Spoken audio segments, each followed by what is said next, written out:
Home is the space where most of us feel safe when we're in it. It's the one place we look forward to going to at the end of the day. But sometimes it could turn into a prison for some of us. In some cases, a family could mean everything to you, and in some cases, it is the reason why we suffer mentally.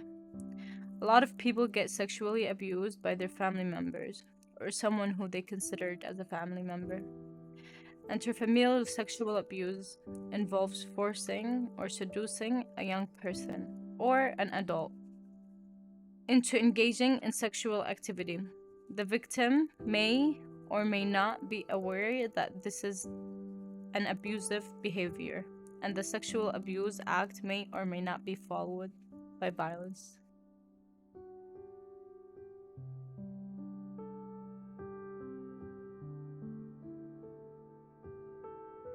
7 years old. My neighbor? Yes. He was in his 20.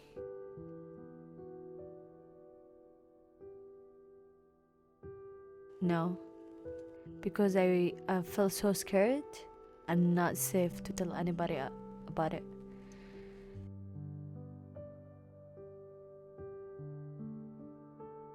I was afraid. I was afraid to tell anybody, like, because I was very young. I didn't understand what's going on, what's happening to me. So I was afraid to go and tell my mama, like, about this.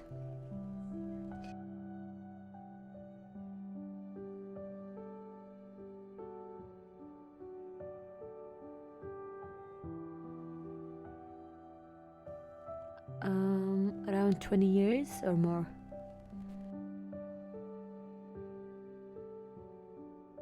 I shared it first with my boyfriend, who is now my husband. Was the first time I shared it. I shared it in 2016 with him, and he was very understanding to the situation because I felt he's the one like I'm gonna be with till the end of my life. So I was like, I have to share this with him.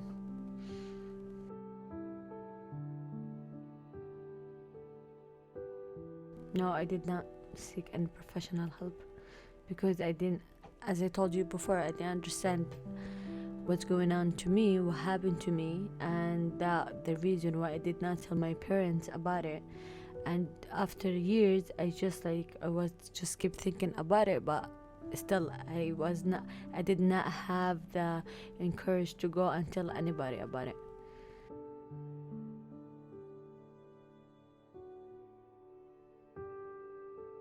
I hated him and would run away whenever I saw him on the street.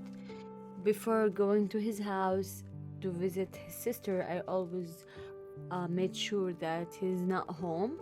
Also, he had to go abroad to study at some point, and at that time, I felt very safe.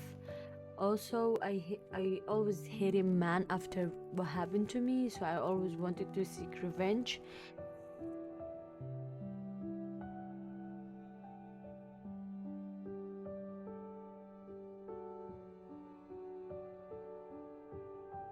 From him, no. It was very hard for me to seek revenge, especially after we moved and we came to the States.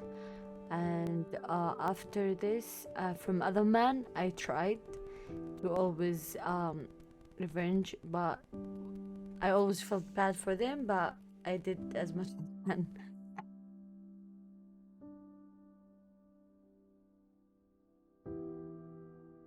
No,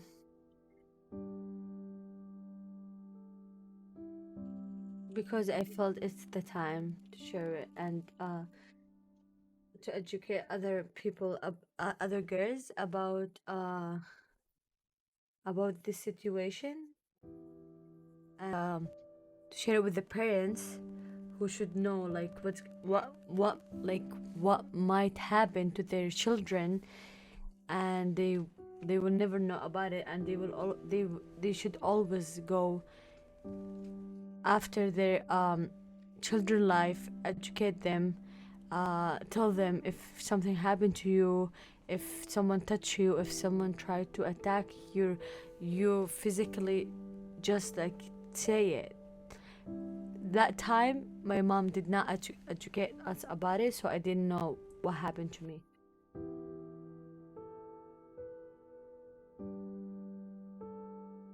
Yes, but not in front of my parents. I would never go and tell my mom.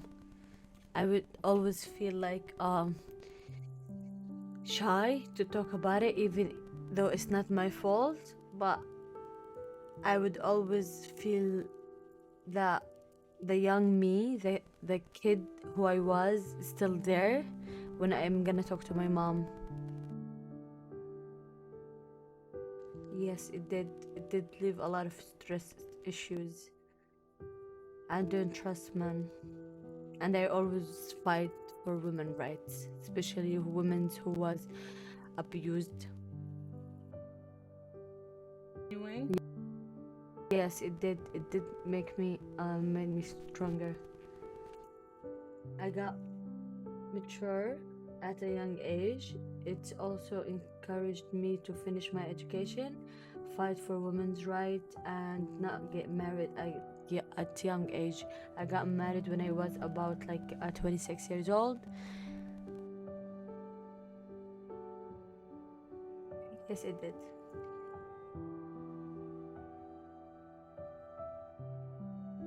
I would just say for other women to teach their kids, especially daughters, and let's say not only daughters, let's say both, because also men can be can face this kind of sexual assaulting. right. Thank you for your time, Miss Melinda. You're welcome.